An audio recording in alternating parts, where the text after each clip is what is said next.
جو اختیارات رب نے ہمیں عطا فرما دیے ہیں، زندگی ہماری انہی اختیارات کے استعمال سے گزرتی ہے. ہم اس میں آزاد ہیں کہ ہم جو چاہے سو کریں.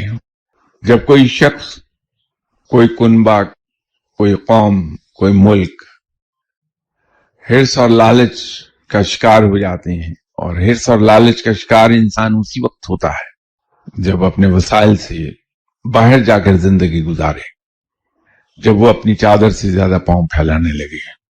ہم بدقسمتی سے عادی ہو گئے ہیں وسائل سے باہر پاؤں پھیلانے پر، اپنی چادر سے زیادہ پاؤں پھیلاتے ہیں. اسی چیز نے ہمیں بھکاری بنا دیا کہ جو کوئی بھی کچھ ہمیں دیتا ہے، چاہے وہ کوئی سا ملک کیوں نہ ہو، وہ اپنی غرض کے تحت دیتا ہے، وہ ہم سے اس کا معاوضہ وصول کرتا ہے.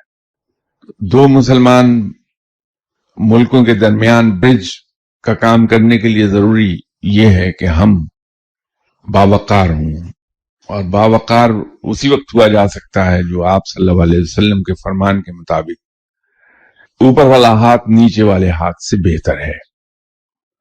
تو جس دن ہم اپنے وسائل کے اندر رہنے لگیں گے، ہمارے پاؤں ہماری چادر کے مطابق پھیلیں گے، دوبارہ سے ہم باوقار ہو جائیں اقوام عالم کی نظر میں، تو انشاءاللہ ضرور ہم برج کا کام کریں گے.